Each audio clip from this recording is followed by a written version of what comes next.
आज हम यौगिक साइंस के विद्यार्थियों के लिए कुछ बातें लेकर आए हैं। वैश्विक आपदा के इस समय में, जबकि हम लोग अपने अपने घर में बैठे हुए हैं, ऐसी स्थिति में स्वाध्याय हमारा बाधित नहीं होना चाहिए और हमारी अपने विद्यार्थियों से ये अपेक्षा है कि वो निरंतर स्वाध्याय में निरत रहें। और इस हेतु हम लोगों को ऑनलाइन कुछ बातें बताने के लिए, कुछ लेक्चर्स के लिए कहा गया है। आज हम यौगिक साइंस के विद्यार्थियों से योग के विषय में कुछ बात करना चाहते हैं। जैसा कि आप लोग जानते हैं कि यौगिक साइंस जो विषय है, ये मूलतः योग पर आधारित है। योग पर ही ये सब पूरा दारोमदार इसका टिका हुआ है। योग विज्ञान है। इस बात को प्रतिस्थापित करने के लिए यौगिक साइंस का चयन किया गया है, ये विषय रखा गया है। इस बात को समझना है हमें। सबसे पहले ये हमें देखना है कि आखिर योग है क्या। यद्यपि हम लोग जब महाविद्यालय में मिले थे तो हमने इस पर चर्चा किया था, लेकिन एक लंबा अंतराल हो गया है, इसलिए इस पर पुनः एक बार मैं प्रकाश डालने की कोशिश करूंगा ताकि आगे की कुछ बात हो सके। तो मूलभूत बात जो योग है, आखिर योग क्या है, इस विषय पर हम चर्चा करना चाहते हैं। देखिए, योग जो है, योग का जो वर्णन है वो तो हमारे वेदों में ही प्राप्त होता है। वेदों से ही योग का प्रारंभ है। तथापि वर्तमान में जो योग का सबसे प्रामाणिक ग्रंथ है वो है महर्षि पतंजलि का योग सूत्रम। महर्षि पतंजलि कृत योग सूत्र योग शास्त्र का सर्वाधिक प्रामाणिक ग्रंथ वर्तमान में माना जाता है। और महर्षि पतंजलि के योग सूत्र के प्रथम पाद में योग की परिभाषा जो बताई गई है वो है योगश्चित्त वृत्ति निरोधः। अर्थात योग क्या है? योग चित्त वृत्तियों का निरोध है। चित्त वृत्तियों का निरोध ही योग है। अब देखिए विद्यार्थियों, इसमें तीन शब्द हैं। एक योग, इस सूत्र में तीन शब्द हैं। एक योग, दूसरा चित्तवृत्ति और तीसरा निरोध। तीनों शब्दों को जरा अच्छे से समझ लेने की आवश्यकता है। यहाँ पर सबसे पहले चित्तवृत्तियां। आखिर ये चित्तवृत्तियां हैं क्या, ये समझने की आवश्यकता है। देखिए, चित्तवृत्ति में दो शब्दों से मिलकर ये शब्द बना है, चित्त और वृत्ति। चित्त क्या है? अंतःकरण के समन्वयात्मक रूप को महर्षि पतंजलि ने चित्त कहा है। जैसा कि आप लोग जानते हैं कि इस शरीर में दो करण है, एक अंतःकरण और एक बाह्यकरण। अंतःकरण में क्या आता है और बाह्यकरण में क्या क्या आता है, ये समझने की आवश्यकता है। तो बाह्यकरण तो आप लोगों से हमने चर्चा किया था, दो इंद्रियां हैं। इंद्रियां कितनी हैं? एक ज्ञानेंद्रिय और एक कर्मेंद्रिय। ज्ञानेंद्रिय के पांच रूप हैं। इस तरीके से 5 और 5 मिलकर 10 इंद्रियां हुई। और 11वां है उभयेंद्रिय का। तो कर्मेंद्रिय और ज्ञानेंद्रिय तथा मन के मिलाकर बाह्यकरण है। और अंतःकरण क्या है? अंत जो है वो मन, बुद्धि, चित्त और अहंकार। तो ये जो मन है ये कर्मेंद्रिय भी है और ज्ञानेंद्रिय भी है, तथा ये अंतःकरण भी है। ये बाहरण भी है और अंतःकरण भी है। इस बात को जरा अच्छे से समझ लेने की आवश्यकता है कि मन ही सबसे मूलभूत है। परंतु यहां पर जब हम योग की परिभाषा करते हैं, महर्षि पतंजलि ने मन को चित्त में समायोजित कर दिया है।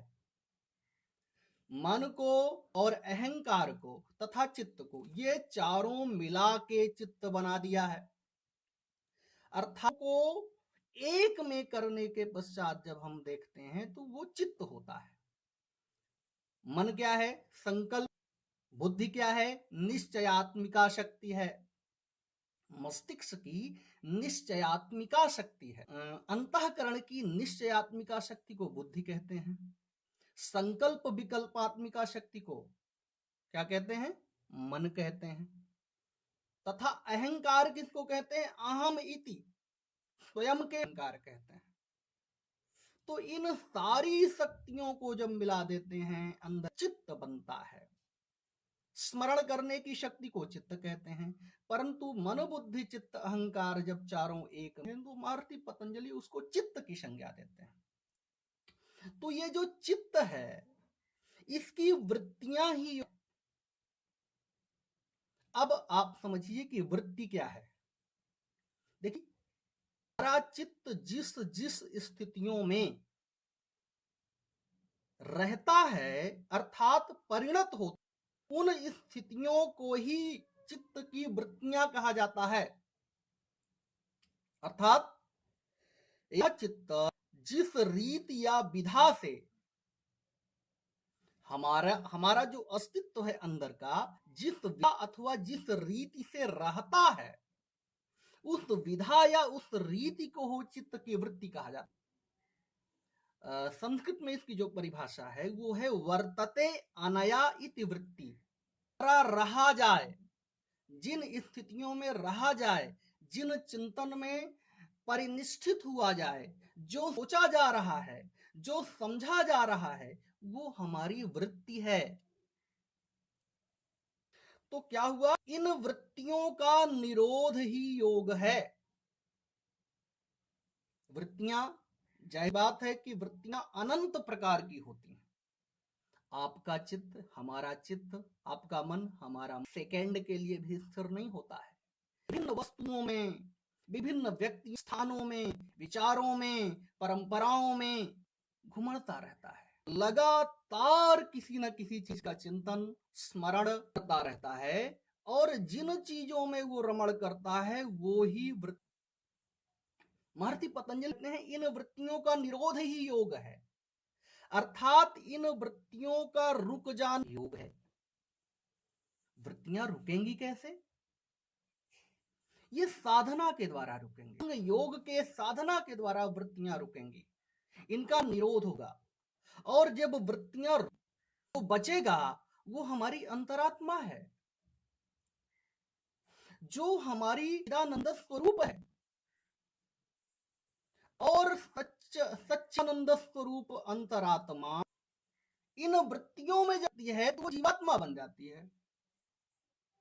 महर्षि पतंजलि कहते हैं को योग के अभ्यास के द्वारा निरुद्ध किया और उसके पास अपने स्वरूप में स्थित हुआ जा सकता है, जो कि योग का सबसे बड़ा लक्ष्य है। क्या है योग का लक्ष्य? है स्वस्वरूप अनुसंधान, आत्म प्रतिष्ठा, स्वस्वरूप।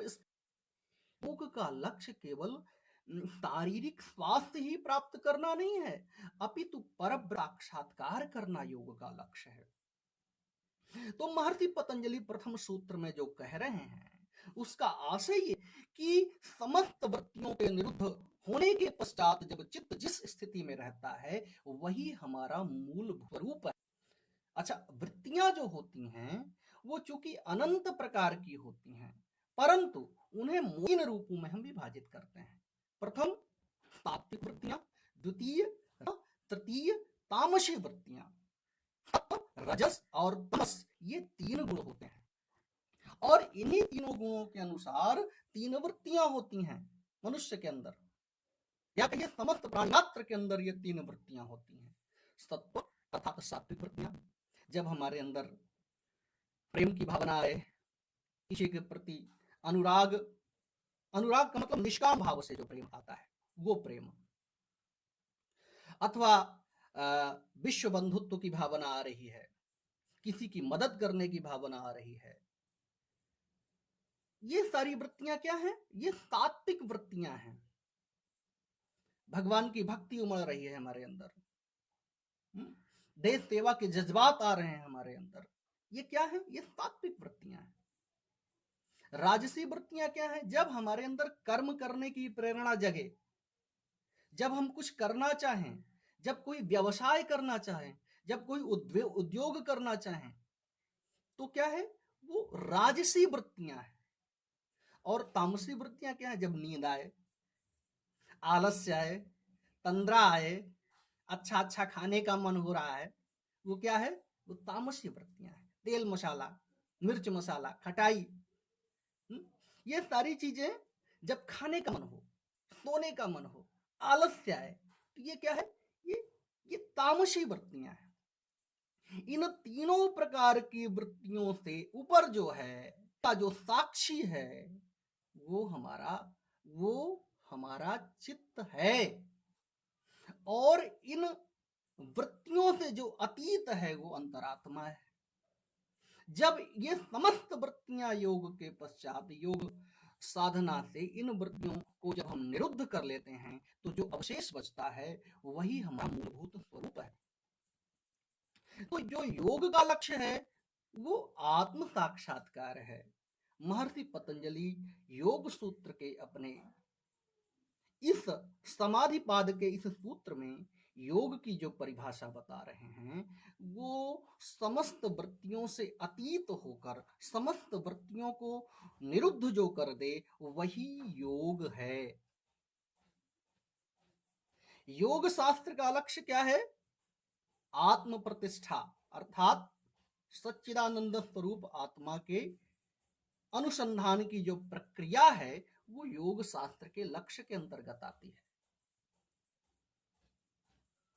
आज हम इतना ही इस विषय पर कहना चाहेंगे, और हम आप लोगों से ये कहेंगे कि आप लोग इस सूत्र को जरा अच्छे से पढ़िए। योगश्चित्त वृत्ति निरोधः। योग क्या है? चित्त क्या है? वृत्ति क्या है? निरोध क्या है? उसके पश्चात आप लोग हमें व्हाट्सएप पर भी हमसे प्रश्न पूछ सकते हैं, इसमें भी पूछ सकते हैं, फोन करके भी पूछ सकते हैं। हम लोग चर्चा करेंगे। और इसके बाद जो अगला सूत्र है उसकी भी चर्चा हम नेक्स्ट करेंगे। फिलहाल अभी इतना ही।